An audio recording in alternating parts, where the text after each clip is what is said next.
जुबैर की जमानत हो गई। वामपंथ लॉबी में जश्न का माहौल है।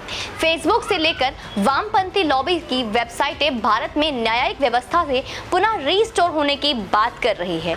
न्यायिक व्यवस्था रीस्टोर होने का मतलब है कि जुबैर को गिरफ्तार करते ही न्यायिक व्यवस्था खराब हो गई थी और अब वो ठीक हो गई है।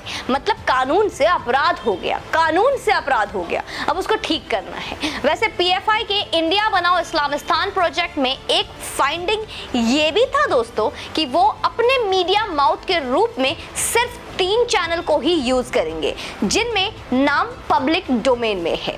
मीडिया माउथ यानी कि इन्हीं चैनलों के द्वारा वो अपनी बात को आगे बढ़ाएंगे। कभी आप ये सोचते हैं कि ये वामपंथ लॉबी ढोंग तो समानता कर रही है, लेकिन उनके पास सिवाय मुस्लिम कार्ड के खेलने के अलावा कुछ और क्यों नहीं होता है? कभी विचार किया है आपने? आइए ये समझने के लिए आपको आज वामपंथियों के इंस्पिरेशन सोर्स से लेकर उनके प्रोजेक्टाइल मोशन तक समझना होगा। बात चूंकि सो कॉल्ड लिटरेट वामपंथियों की है तो हमारी भाषा कहीं कहीं आपको मुश्किल लग सकती है। मैं कोशिश करती हूँ आपको बहुत आराम से समझाने की, लेकिन यह विषय समझना बहुत ज़रूरी है और इस बात से पर्दा उठना भी ज़रूरी है। तो ध्यान से सुनिएगा और लाइक का बटन दबा दीजिए इसी बात पे। वामपंथी मार्क्सवाद की फिलॉसफी को मानते हैं जिनके जन्मदाता हैं महान चिंतक कार्ल मार्क्स। ये नाम आप सबने सुना होगा, नहीं सुना होगा तो सुन लीजिए और वीडियो को शेयर कर दीजिए। वामपंथियों के हीरो या कहे इंस्पिरेशन है व्लादिमीर लेनिन, लेकिन कौन है नहीं पता। वही लेनिन जो कन्हैया कुमार के आइडियल हैं, वही लेनिन जो रवीश कुमार के आइडियल हैं, वही लेनिन जो कम्युनिस्ट पार्टी ऑफ इंडिया के फादर फिगर हैं। पर कौन था या कौन थे ये लेनिन? समानता का, सत्य का, मानवता का क्या रिश्ता है इससे?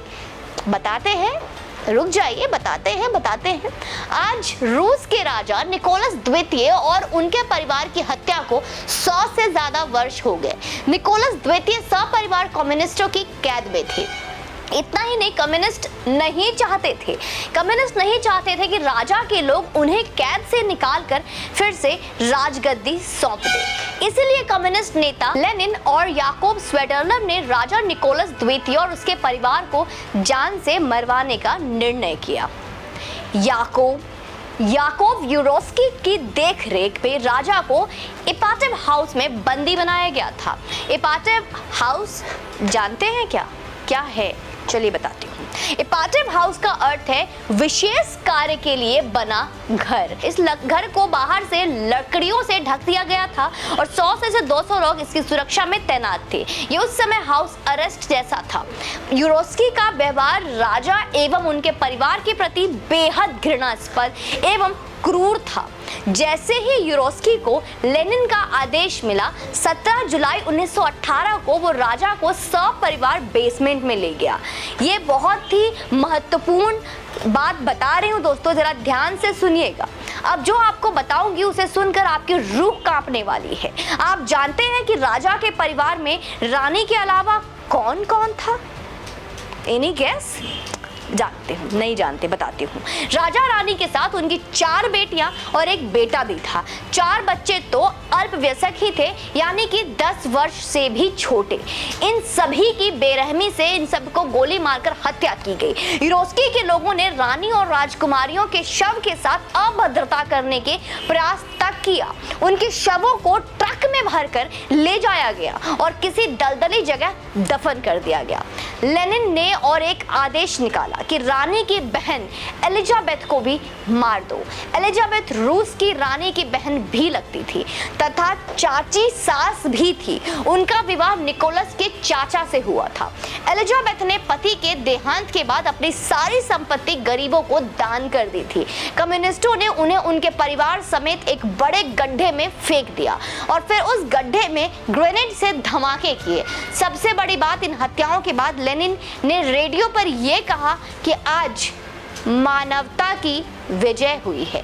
यही लेनिन आज Kanhaiya Kumar, JNU communist party of India तथा रवीश कुमार जैसे लोगों के आदर्श हैं। दोस्तों, आप सभी अपनी अंतरात्मा से आज पूछे कि रूस का राजा बुरा होगा, रानी बुरी होगी, लेकिन उन बच्चे और अन्य सदस्यों का क्या दोष था?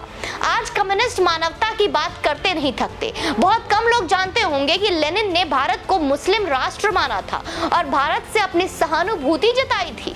यही कारण है कि उनके बनाए हुए सोवियत संघ को भारत पर बहुत प्यार आता था तथा भारत के कम्युनिस्ट भारत को पहले इस्लामिक देश बनाने का प्रयास करेंगे और बाद में मुसलमानों को मार के वे एक कम्युनिस्ट राष्ट्र का स्वप्न देख रहे हैं। ये बात शायद एक कट्टर समाज और समुदाय को समझाना और उनके समझ में आना दोनों नामुमकिन है। इन्हें लगता है कि हमने कौन सी रूस की क्रांति पढ़ी है, लेकिन ये लोग गलत हैं। हमने उस अमानवीय क्रांति को पढ़ा भी है और हम ये भी जानते हैं कि ये क्रांति नहीं अपितु गृह युद्ध था, जिसके मार रूस 104 वर्ष बाद भी झेल रहा है। रूस के लोग आज तक स्वतंत्र नहीं है, वे 104 वर्षों से सिर्फ तानाशाहों के बंधक हैं। आशा है कि आप अब तक कम्युनिस्ट के मुस्लिम प्रेम को समझ चुके होंगे और मुस्लिम लोग भी समझ चुके होंगे। यह भी समझ चुके होंगे कि दलित और पिछड़ों की आर्मी ने जल्दी सिर्फ इस बात की है कि भारत एक मुस्लिम राष्ट्र बने और उन्हें खत्म करके एक कम्युनिस्ट। अब आप समझ गए कि किसी और की भी मदद करिए। अगर आप समझ गए हैं तो किसी और की भी मदद कीजिए समझाने में।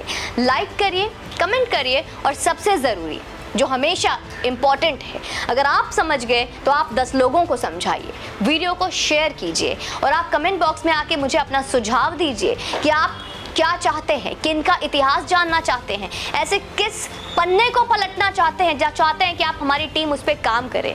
और मैं आप सभी से निवेदन करूंगी कि हमारी टीम पूरी मेहनत से इसी तरीके से अपना कर्म कर सके और देश भर में जो अज्ञान लोग हैं, जिनको इतिहास पढ़ाया नहीं गया या अज्ञान बनाया गया, जैसे उनमें से हम सब हैं, अब चाहते हैं कि उन अज्ञान और उस अंधकार से हमारी टीम रिसर्च करके पर्दा हटाए।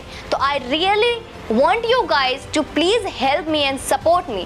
दिए गए हुए डिस्क्रिप्शन लिंक में आप जितने भी कैपेबल हैं, जितने भी क्षम हैं, एक धनराशि से हमारी सहायता करें। आपकी सहायता हमारे लिए बहुत ही महत्वपूर्ण है। जय हिंद, वंदे मातरम।